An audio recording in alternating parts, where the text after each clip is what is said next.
Welcome, aviators. It's a pleasure to have you again here on the Aviator's Guide. I'm Hollie Bellino, and today with me I have a DPE, which is a designated pilot examiner, and his name is Adam Levine. Thank you for being here today, Adam. Hollie, thanks for having me. It's a pleasure to join you on your podcast. I'm so happy that you can do this with me today. Sure. As you know, I had previously had an AME, so it's good to get all the different facets of aviation on the show for the newer pilots out there, or even the ones who've been in for a while. So just today only, I'm taking a short break from my new mini-series that I have out on ways that you can build flight hours. So I will be going back into that after this episode today.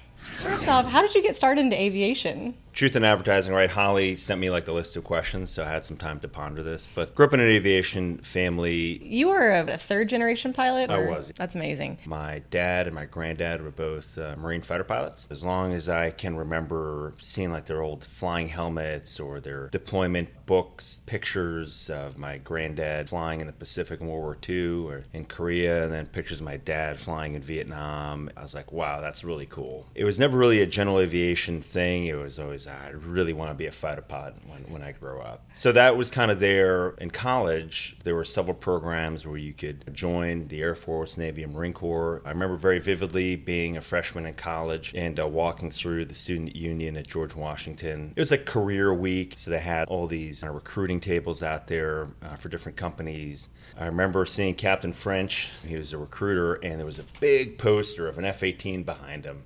And I just kind of beelined over the table. Like, that's it. That's what I want. And he's like, oh, we got a sucker today. No. So they had this program where you were guaranteed an aviation contract if you met the testing requirement, the aeromedical requirement. And what it meant was you will join the Marine Corps and they'll guarantee you a spot in flight training. It didn't mean you'd be a pilot. They just said, we're going to guarantee you a spot in flight training. The free training alone is really good, when you though. think about, so you have to like bifurcate that, right? You think in terms of general aviation, it's like, oh my God, it's going to cost me $130,000 to become a CFI. Like, none of that's a factor when you're think of it in the context of serving your country, right? The higher order, joining the Marine Corps and then becoming a pilot. So the cost doesn't come to mind. It's that end state of, oh my gosh, if I get through this, they're actually going to give me the keys to an F-18 potentially one day. And like I said, there's no guarantee you'll be a pilot or what you're going to fly. But essentially, you go through the training. It was Officer Candidate School, which had nothing to do with flying. It had everything to do with just surviving that experience. And then you go to kind of an infantry course for 6 months where all new lieutenants go. And then after you've been in for like a year, you finally go to the mecca of naval aviation, which is Pensacola, Florida. And then you wait and you wait. You do this thing called aviation pre-flight indoctrination, which is, imagine like all the ground training instruction, you would receive in the context of a professional flight school, either 61 or 141. They jam it into about 3 weeks. Wow. You haven't even touched an airplane yet, but it's a lot of aero theory, weather, navigation. It's nothing more than really in that context an intellectual exercise to cram as much information in and then test you on everything in very detailed minutia to wash people out essentially. And then you do a lot of survival training there. There's a lot of time in the pool with all this equipment on. But anyway, at the end of that process, then you finally go to your primary flight training. And I went through in 99 or 2000. Yeah, 99. The airplane they were flying back then was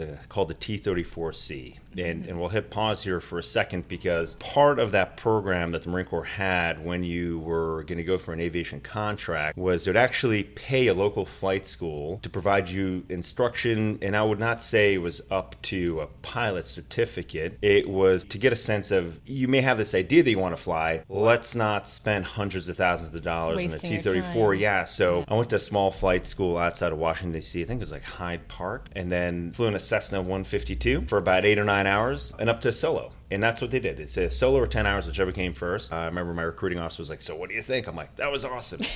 So then kind of fast forward about a year and a half later in flight training, and the first airplane you fly is a T-34C, which has now been mostly retired from pilot training, but it's a turboprop, so complex, high performance in the context of FAA terms. PT6 engine, so very common kind of power plant, I think that you still find in multiple variations of turboprop aircraft. And high performance, so -2 or 3 to +6 G. So it's fully aerobatic aircraft. Oh yeah, absolutely. And totally overpowered for what it was doing. But the kind of similarity with general aviation is like you have a primary instructor, and that person will take you up through your first solo, and then you kind of parse out from there. And I had this guy named Jeff Tawil, who was super cool, old, crusty Marine major, had thousands of hours of flying experience, and he was like the benevolent dictator, But we had such a great time together. I learned so much from him. And then I remember like getting up to that pre-solo check. It's like the first time you go with someone else, not your instructor. You fly in the pattern, you navigate, you communicate, fly the aircraft, pass that, and then you move on to basic instruments, and then we moved on to navigation, and then we actually do some formation flying. So it's kind of all leading towards a context of military aviation, where the takeoff and the landing is a byproduct of the mission, right? We're going to go out there, we're going to do something, right? So then about 6 months later, you get about 70, 80, 90 hours in the airplane, depending on weather or breaks or whatnot. And then there's that selection process where you put your dream sheet on. Back then, I don't know if it's changed. You have to do better than 50% of the last 100 kids that went through in order to qualify for jet training. All my buddies, like, we always wanted to be fighter pilots. Some people want to fly helicopters, good on them, or transports. You get your grades right at the end of the syllabus, but then you're being compared to not just your little squadron, and we had 3 squadrons at our base and the 2 squadrons at another base. So we're talking about 5 kind of graduating classes every other week with 5 kids each. So it's quite a number. Yeah, absolutely. And you have no idea how they did, but you know how you did relative to the last 100 people. You'll line up in front of the commander. He takes out your dream sheet. He's like, all right, hey, Adam, Jets was your number 1. You broke out. You were number, whatever, 2 out of 25, whatever that number was. And you're just thinking, just get over it. Just tell me. Just tell me. He's like, hey, man, congratulations. You qualify for jet training. Best of luck to you. After you just said, congratulations, Jets, I just, I think, mentally shut down. You're like, that's all I wanted. I'm so excited.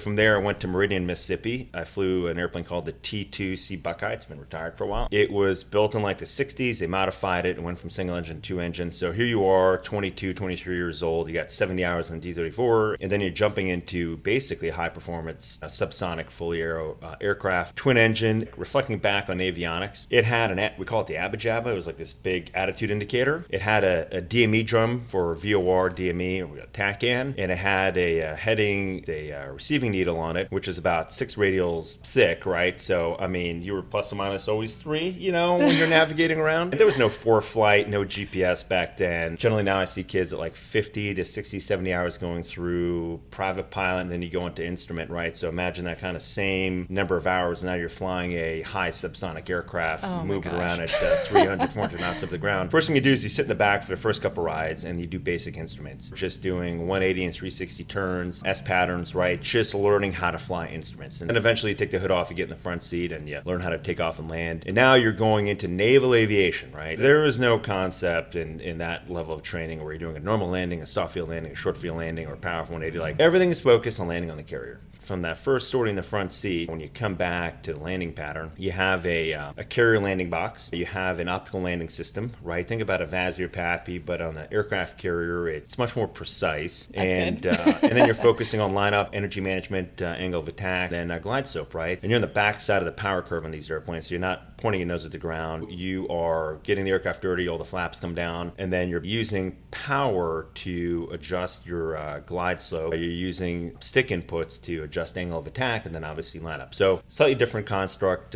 from how we think about general aviation flying. Right.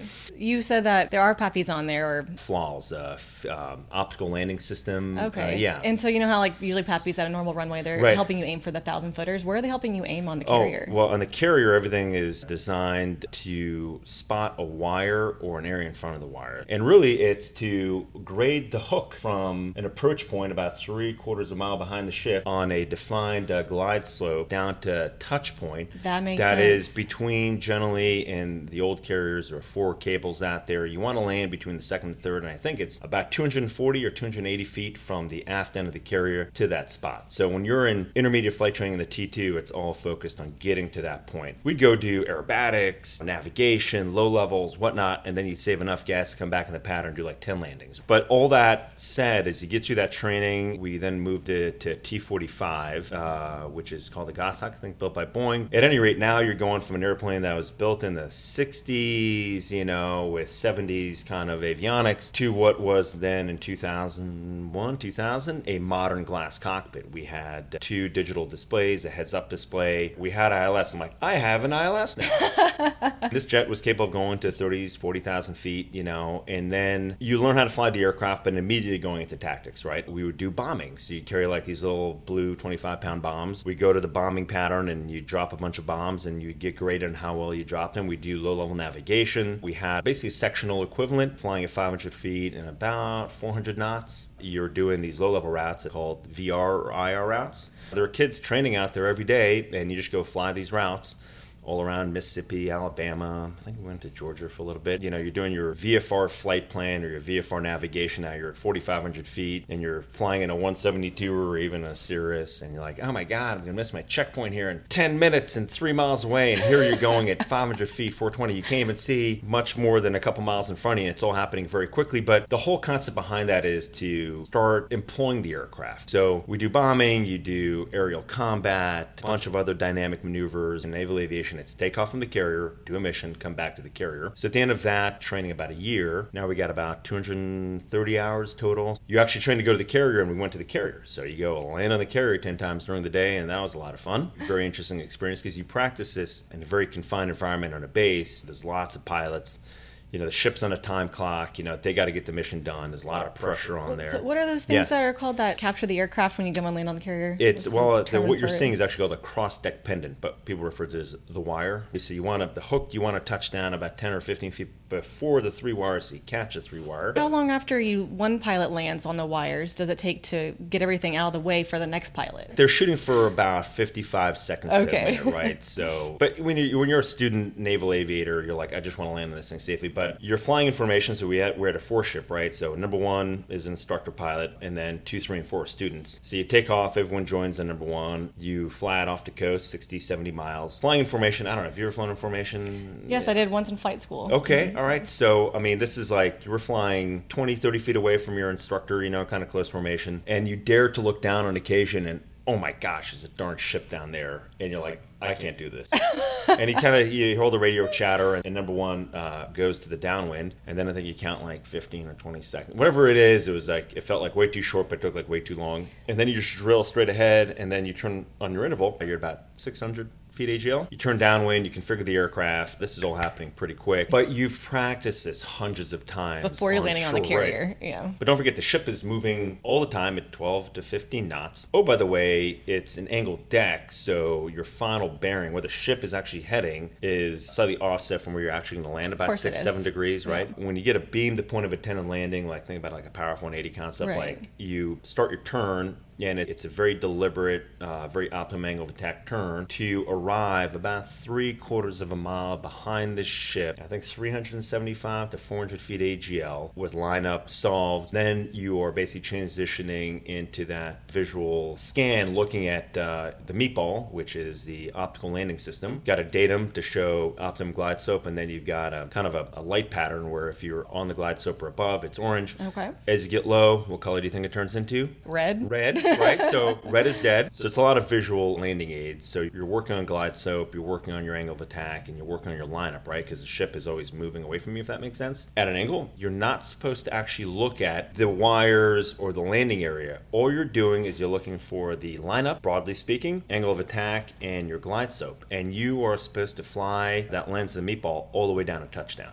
And then we've got landing signals officer out there that are basically 1, grading you, but 2, making sure that you're operating safely. So if you are aligned up left or right, they'll give you corrections. They'll say you're a little high or you're a little low, and they can actually look at your angle of attack, and there's an angle of attack indexer lights in front of the aircraft that will repeat what you're seeing in the cockpit. So the landing signals officer may see a green or a red light and then say you're fast or you're slow, i.e. a reminder for you to get the right angle of attack on, because there's no one in your back seat. You're by yourself. Okay. At the completion of that training, you select a platform, and now you've been in naval aviation training. You've really been away from the Marine Corps for about a year or 2, and then you select. And I went to Naval Air Station Lemoore and learned how to fly the F-18 for a year, and that was all tactics, right, at the very junior level, if that makes sense, like how to be a good wingman. And then at the end of that training, you are assigned a squadron. I was assigned to go down to Marine Corps Station Miramar in beautiful San Diego, but I get to my first operational unit, and at least in the Marine Corps then, it was all F-18s in Miramar for the fighters. But you had land-based, single-seat, two-seat, and then you had the carrier-based. And I'm like, I want to be in a carrier-based squadron. And I joined the world-famous Black Knights, VMFA 314, and like 90 days later, we're on the ship getting ready to go in deployment. I spent 10 years in the F-18 at Miramar. I did a carrier deployment, and I did a forward air controller tour. So we take our pilots and we attach them to a ground infantry unit, and they become like a liaison officer. And then I went back and I did a couple land-based deployments in the F-18. Then I taught in the F-18 training squadron in Miramar for a couple years. And in that time, I was fortunate to go to Top Gun, and then the Marine Corps Weapons School Weapons and Tactics Instructor course. You went to Top Gun? I did. That's yes. so cool. I think I can safely say that it was a very humbling experience. You're assigned a call sign early on in your training. If you like the call sign, you keep it. If you don't like it, you keep it. There's no trading it back in. So what was your call sign? My call sign is Beavis. Beavis? Yeah. You get their first unit and they don't know you. They're like, hey, new guy. They have like the new guy rules, which I don't think I can recite here. But it's basically join up, shut up, be humble, study as hard as you can. If you're asked a question, answer the question. If you don't know it, I'll find out the answer. And there are a bunch of tests when you join up to your first unit, and the list of publications, and it was like a stack of books like this. One Fun. is how to fly the airplane, right? The NATOPS manual, which is like the POA, and then all the tactics manuals. And you're like, I'm never going to figure this out. And you can never be in the right formation. You're always losing sight. You're not, I say shooting the right people, but like in air-to-air combat training, there's a lot of employment of weapons simulated, of course, in training. But, are you shooting the right weapon? Are you shooting at the right range? Are you keeping formation? Are you doing all the things that you need to do in order to be successful? Oh, by the way, you have to employ the radar while you're flying. So imagine flying in formation at near supersonic speeds, dynamically maneuvering, looking at the radar, trying to sort the right contact, trying to shoot, trying to defend, trying to find the merge, trying to employ. And then you got to go back to the ship and land on that ship. And if you're doing it at night, it's a wholly separate experience. That can be very frightening. During the day, it can be fun. Sometimes at night, it is a deadly serious business. Right? Absolutely. Yeah. My goodness. Do you have any advice for anybody who wants to join the military for the aviation side? Well, I've got a couple jokes, but, and I've not made any of these up, but today, writ large in the Air Force, Navy, Marine Corps, like, equipment's all brand new. I get to fly the F-35 as my day job, and we're delivering that amazing aircraft to the fleet. Guys and girls that want to join, they're going to flying brand new equipment, which is really cool. It is state of the art, the best. If you're going to go into combat, these are the airplanes you want to go into combat with. Marine aviation exists to support the grunts. That's the ethos of the Marine Corps. Marine aviation exists to support the ground scheme of maneuver. Whether you're flying a fighter, a helicopter, or transport, how do we help the ground scheme maneuver? Right? Air power doesn't win wars, broadly speaking. It's achieving that objective, and that is we got to take real estate. In order to do that, you need people on the ground, generally speaking. Being a DPE is your part-time job. Oh yeah, I did 22 years, right? So just to kind of go back a little bit, I did the 10 years in the F-18. When I was teaching in the F-18 training squadron, they were finally starting to build the F-35. There was a selection board. Shocker in the military, anything you want to do of prestige, there's a selection process, and people are going to talk about you and look at your records. It was very, very competitive. The first board, I was not selected. I was alternate. I was like super bummed. But then 6 months later, they had another board that I was selected primary. And then the F-35 program delayed, so I kept teaching at the F-18 schoolhouse. Eventually, got orders to go down to Eglin. We showed up there, and we're like, where's the F-35? There were no jets. We sat around there, flew in the simulator, and eventually the jet showed up. So I did the F-35 for another 10 years. Finished up as the commander of the Marine Corps' F-35 training squadron. So think about like the equivalent, maybe like a Part 141 school where you're teaching people how to fly. That was the squadron on the East Coast. We had 30 airplanes. We were training American Marine pilots how to fly the aircraft. We were training British pilots how to fly the aircraft and Italian pilots how to fly the aircraft. We even had British and Italian airplanes in our squadron, so it was very much a multinational thing. But all that said, it was focused on flying the aircraft and employing the aircraft as a good wingman, and then we'd send the kids out to their first operational units, or pilots that came from other platforms that were learning how to fly the F-35. So maybe from the AV-8 or the F-18 or the A-6B, you're just teaching them how to fly this new airplane. I was going to retire, had this great opportunity to come down here to Fort Worth to fly at Lockheed on the government side for a government agency called Defense Contract Management Agency, and then retired out of that job. Worked at Textron for almost a year. Nice. And that kind of ties into the DPE part. And then had this as like a job offer I couldn't refuse. They were hiring a civilian acceptance pilot to go fly the F-35. Oh, that's how you got there. So I had I remember talking to my wife, like, oh my God, what do I do? I have this amazing job at Textron. I loved what I was doing. I loved the management. We had a great mission there. I was the director of flight operations on the Mirage program. Or is this like once in a lifetime opportunity to go back and fly the F-35 as a civilian? I'm like, I got to do this. It's been great. I've been doing that for 4 years as a full-time job. And you know who you're working for. You're working for the warfighter. Getting the privilege to accept these aircraft on behalf of the contractor and the government. Test them and then deliver them out to the warfighter has been amazing. Flying jets to Korea, flying them to Israel, flying them to operational base in the U.S. It's really neat. So how did you become a DPE? Right. So I'm a Textron, or ATAC, Airborne Tactical Advantage Company. So they have a campus up at Alliance Field. Several years ago, the Air Force hey, we need more adversary support. They solicited industry. Textron and ATAC bid. In that background, they bought a lot of Mirage DAF-1. It's a fighter jet that the French built in the 60s, 70s, modified in the 80s, and flew them through in 2010, 2012. And then they had half-life on them, but they retired them. They didn't need it. Textron comes around and we'll buy all of them. They shipped them to the U.S., took the wings off, the tails off, the engines out. They assembled them up at Alliance Field. And at any rate, ATAC was hiring for director of flight operations. I competed for the job, got the job. And it's twofold. One is hire, recruit, train Mirage pilots. Then it was interact with the customer to get the airplanes and people out to the operating locations. We won 3 contracts, Eglin, Luke, and Holloman. And in 90 days, we had to send 12 or 15 airplanes out and 20 pilots. And we had 3 flying airplanes and 4 pilots. It was a mad scramble. How do you learn how to fly Mirage? Well, it's not on contract yet, so everything we're doing is under Part 91, but it was a specialty aircraft, right? Because it's not a general aviation airplane, right? The way it's cataloged, it's a swept-wing, high-performance, supersonic aircraft, right?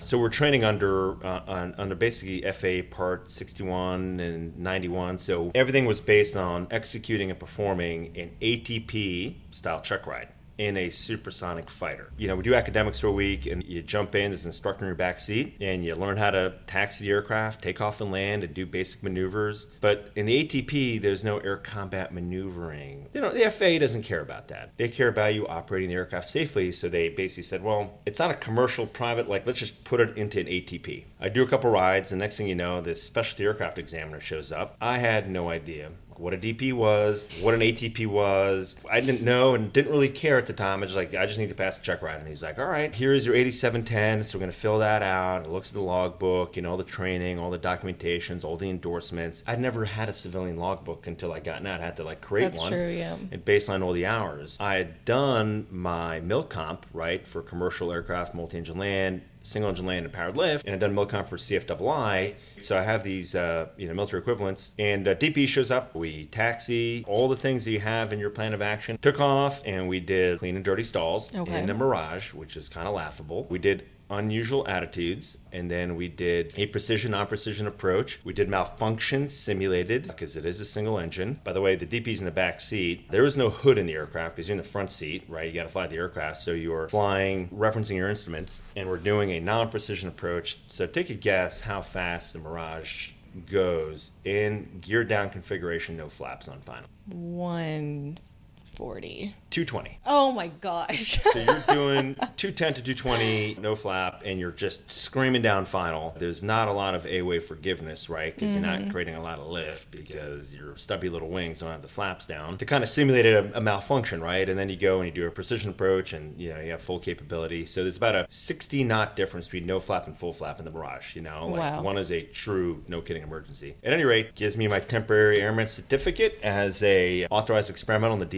DAF-1. I'm like, wow, it's really cool. A managing specialist, by and large, they have to sample a certain percentage or number of applicants that are reviewed or that are given a practical by DP. My managing specialist, really any managing specialist, will do a sample, and oftentimes it could be via paperwork. They'll look at the quality of the paperwork, right? Because we do a bunch of entries to talk to the FAA, whether it's AACA or DMS, we'll get that in a little bit. But there was only one authorized experimental. He had a temporary approval to do check rides in the Mirage. He was not even qualified in the aircraft at the time, but industry needed to make Mirage pilots. Right. So there are 2 companies out there, us and Draken. Now it's we need to train lots of pilots, right now. I'm sitting at my desk, and I get a call one day. It's FAA. I'm like, oh man, what did I do?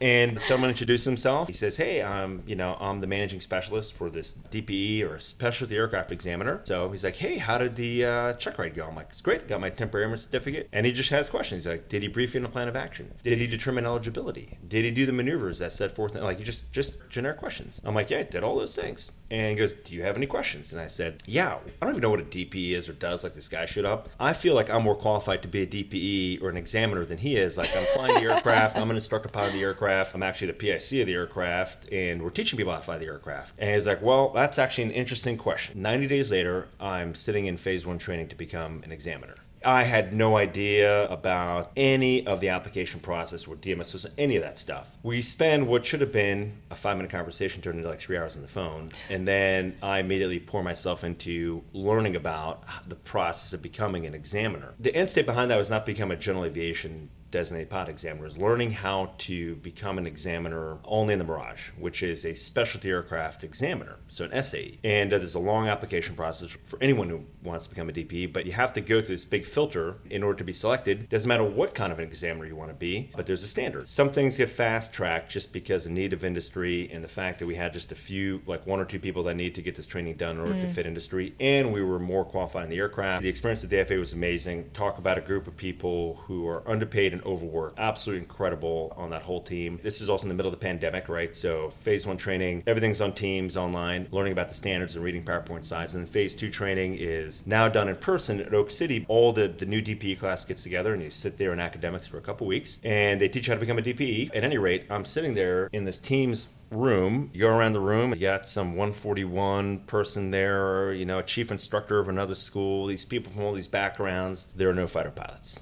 And I'm like, I feel like the kid in the back of the class, like not paying attention. I'm like, what did I get myself into? And they start talking about determining eligibility for the applicant in the aircraft, looking at endorsements, looking at airworthiness, looking at all stuff that you were not familiar with. I had no at idea. all because you weren't civilian. No idea what they were talking about. It's like, well, the applicant presents to you their long cross country from their point of departure to their first stop, straight line distance, and I'm like, all these things that now are like really important in general aviation. I'm like, how do I just audit this class? But you had to get through that, right? And it was very fascinating at the time, but I'm like, I just need to get through this training. So it was 2 weeks of ground school? It was the time, I think we did like a week of just you doing academics phase 1. It was like looking at slide decks and taking an exam, if I remember it right. And then it was another week or 2. It may have been 2 weeks. I can't quite remember. It was a few years ago. That was really how to become and exercise the privilege of being a designated pilot examiner. And again, like I said, you had people from every different background. We had some specialty aircraft examiners, pilot examiners, commercial pilot examiners, people working for airlines. And so everyone's like trying to get a different authority from the FAA, but we have to go through this training. Imagine like you have gone through your private instrument commercial multi. The FAA is not just going to give you the keys to go and be like, yeah, here, have fun, and give this guy or girl a pilot certificate. So there's a very specific format. My interaction with an applicant is maybe 4 to 6 hours, and I'm only able to sample a little bit of what they know. Yep. In order for us to even start the exam, you have to determine eligibility. So you have to know how to parse out a logbook, right? And look at all of those very, very important endorsements and making sure all the hours are valid, right? Because you look in this ACRA application, you can put anything you want in terms of hours. You could. But you have to go back to the logbook. And then you have to determine eligibility right for the airplane, right? Because I'm going to put my pink fleshy body into that airplane, and I want to make sure that it's safe. And then you have to go through the ACS for the appropriate certificate that the applicant's going for. How do you administer that evaluation, the oral and the practical? So a lot of time is spent on scenario development, on how you're going to approach that, right? Because what you don't want to do is just open up area of operation 1, section 2, and look at airworthiness requirements. It's like, one knowledge, one risk, one school. No, you want to weave that into a scenario because you have to have a reason to do the evaluation. Right. And then a lot of it also has to do with how to conduct the practical, right? If you just open up the ACS and you just go in order, you could sit there for 8 hours. Oh, absolutely. Easy. So yep. A lot of it's mentorship on how to accomplish everything within the ACS in a reasonable amount of time. And you're sitting there with probably some of the most experienced DPE mentors, and they kind of mentor you through that process. And then you do a bunch of demo briefs where you are going to do role play with another DP applicant. They're going to show you a sample logbook, and you're going to have to find errors in there or make sure that they're eligible for that. So you get through that training, and then there's a really, really hard test at the end. Really hard test. And did I mention it's a hard test? Again, I'm just trying to get through it for Mirage training, right? But everyone else is like, they're going to go out and do private pilot check rides. A couple weeks later, this FAA rep shows up at ATAC. We have to teach him how to fly the Mirage because he is going to conduct an evaluation for me to become an examiner. So I have to teach him how to fly the aircraft. So we spend a week. He's in the front seat. I'm in the back seat. We have a couple instructors. So we teach Chris how to fly the airplane. Great guy, former Air Force pilot. Finally, it's examination day. So you actually go in the aircraft for some training then? Oh, 100%. Okay. Check this out. You're going to be a new DPE. Let's say you got a 172. So you got the applicant and you've got the soon to be DPE, and then you have the FAA rep in the back seat to conduct an observation. Right. Well, that's cool because you got a couple seats in the airplane. Well, the Mirage only has 2 seats, so it's going to be kind of a problem unless Chris is sitting on someone's lap. What we basically did is Chris observed me conducting the oral with an applicant who was, no kidding, going to be coming up for a check ride. I administered to Chris the oral as if he's going to go and fly. The whole time he's grading me on my ability to meet that PTS standard for the ATP and the oral discussion as it's focused on flying the Mirage, right? And then Chris jumps in the front seat, I'm in the back seat, and then I administered the practical to him. And then we land. Chris is like, "You ready?" He gives me my seal away to become an authorized examiner on the DAF1, and I give him a temporary airman certificate that he's authorized experimental F1.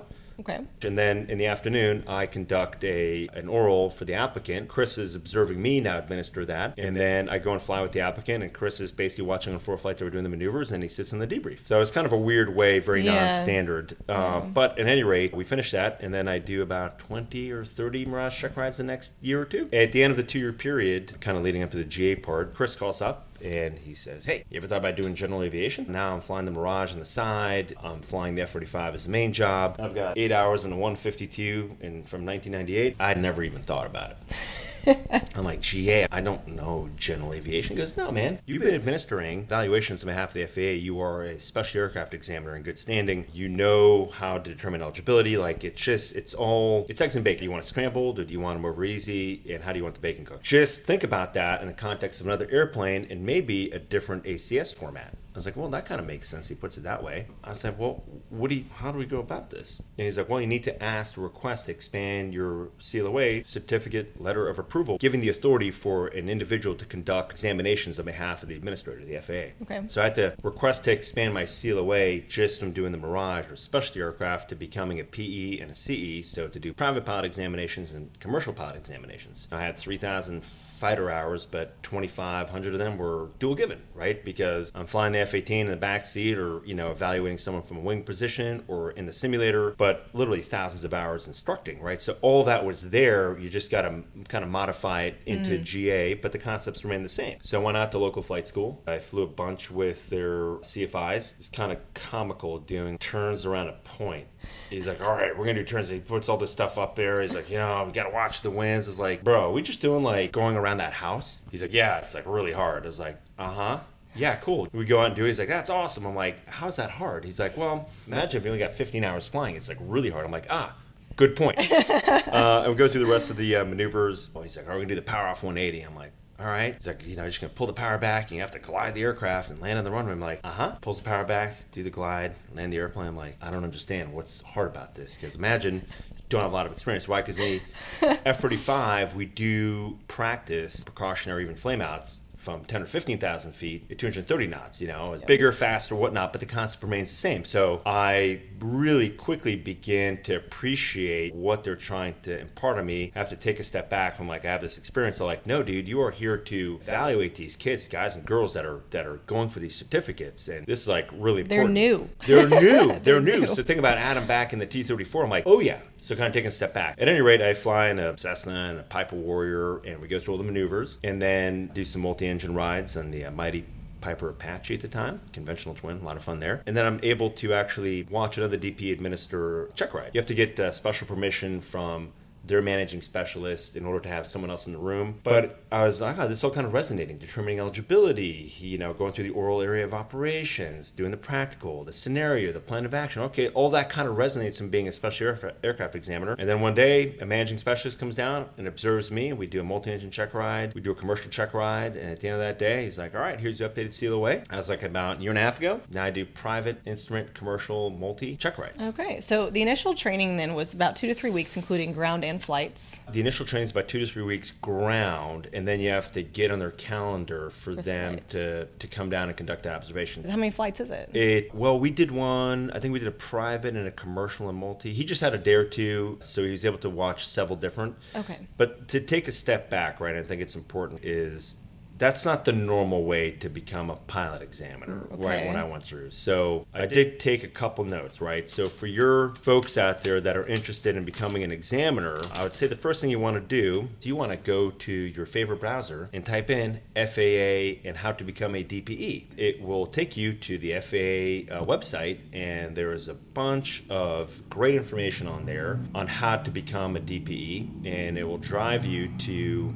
Designee Management System, DMS. In there is how to contact a DPE if you need to schedule a check ride. That's all free. Or it takes you to the policy, and current policy is the 8095 Charlie, not to be confused with the Bravo. Okay. Charlie came out, I think, summer 23. Chapter 3 is how to become a designated pilot examiner, and it takes you through all the different paths. Do you want to become private, commercial, instrument, hot air balloon, gyrocopter, all these different flavors. So you got to look at the flow chart, and then basically it's like, hey, if you want to become a pilot examiner, so let's just say it's like 2,000 hours of total PIC, and maybe I think 500 hours of dual given, right? That's just the basic minimums. That could be off a little bit on the hours. And then there is a bunch of criteria you have to have met in terms of previous experience. What are some examples of those? Well, are you have you been the chief instructor of a 141 school? Are you the chief instructor of a 61 school? Have you trained pilots towards achieving a type rating? Different criteria like that is basically have you held a leadership position in some kind of pilot training environment. So being your part-time CFI on the weekend is probably not going to meet that benchmark. Maybe if you're at one of the bigger flight schools and you've been grinding it out for several years,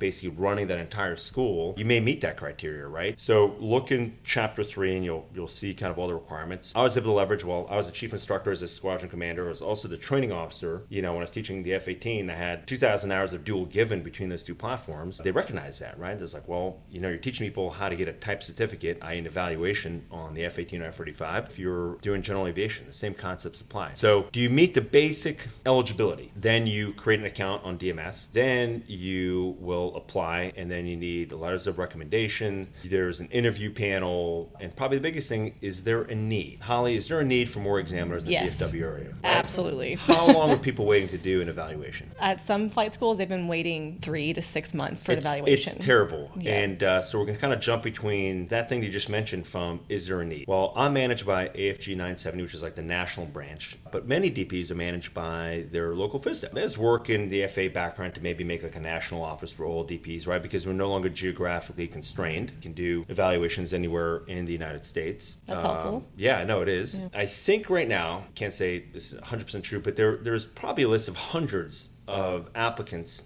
waiting to go through DPE training. So they have a pool of applicants ready to go. It doesn't mean you can't apply. You should apply if you meet the eligibility. But just human capacity, they got to look and screen all these applicants. Oh, by the way, before they even consider sending you to training or being like, yes, you got the thumbs up, you've got all this review and panel work that you need to kind of go through. The normal way is one day some managing specialist is going to call you up and be like, hey, I got your application front. They're going to do an interview with you. They're going to go through your resume, your background, and actually determine if there's any BS in that application, right? Well, maybe you were an instructor pilot like 20 years ago. You haven't flown an airplane outside of flying for an airline. Like you've been grinding, doing something else for a long time. So let's just say you pass that, and then they're going to come down and they're going to fly with you. They're going to see, can you fly an airplane?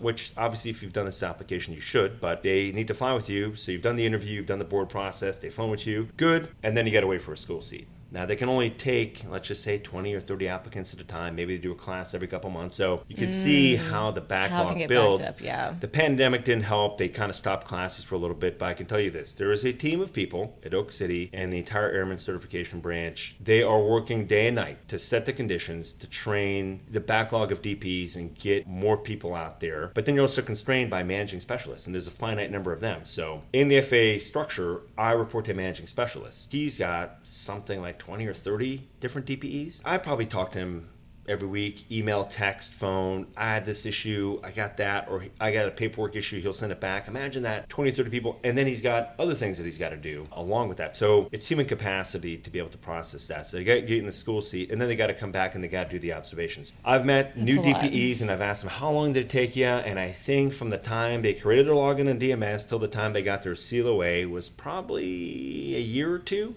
It depends. Okay, yeah. But if you're interested and you meet the eligibility in the 8000.95 Charlie, please look at the requirements and apply. Nothing is stopping you from applying if you meet the eligibility, and then get Guerrillo's recommendation. And don't give up. Don't give up. Are there any requirements or recurrent training you have to do as a DP? You have to do recurrent training every 2 years, but every year you have to request to have your CLOA updated. So I just went through mine, and that's like do you meet the annual requirements? So I think broadly speaking, it's have you flown 60 hours PIC in the last 12 months? And then have you flown, I think it's like 10 hours in each category and class. So I'm doing aircraft single-engine land, aircraft multi-engine land. Well, I fly the F-45, so that's aircraft single-engine land. But for the multi-engine land, I have to go out there and maintain currency and proficiency. So rent an airplane, rent a twin, or you got to fly new twins. You need 5 hours PIC in order to conduct an evaluation in a GA twin. Learn how to fly Baron or twin Comanche last year, so it's 5 and 5, there's 10. Well, for the next year, I'm going to go and fly a couple more new different multis and make sure I maintain that. But that's for each category and class. If you had the hot air balloon thing on your CLOA, you got to go be a pilot in command of a hot air balloon, I guess, for a couple hours. It depends on what you got. And then every other year, you go through kind of refresher training. Last January, I went and we did it at the FAA office by DFW, and it was great. You're in a room with like 50 other DPEs. You get the smartest people, from the FAA giving you the latest trends, and then there's always a test. So took another test, kind of refresher test, kind of sample all the requirements that you have to know when you administer a checkride, and then you get that updated CLOA. So that's what you got to do. Oh, aviation, the career of examinations. That's right. All right, guys, so that is the end of the first half of the DPE episode. I hope that you enjoyed it and found it beneficial for you, and maybe you even shared it with somebody else that you think would like it as well. Don't forget, sharing is caring. Please come back next week for the second half of the DPE episode. That will include the juiciest bits of the check ride itself. We'll mostly be talking about PPL check rides, but we'll also be talking about ways to prep for your check ride and things that you need to consider even if you're a CFI to prepare your student for that check ride. If you liked this episode, please don't forget to follow, rate, and review my podcast. And if you're watching this on YouTube, go ahead and hit that like button and subscribe to my podcast. It's free. And if there are any other guests you would like to see on my show, don't forget to comment on the video or just send me an email of something that you would like to learn about so we can keep you guys learning and becoming the best pilots that you can be. All right, guys, I'll meet you in the sky. See you later, aviators.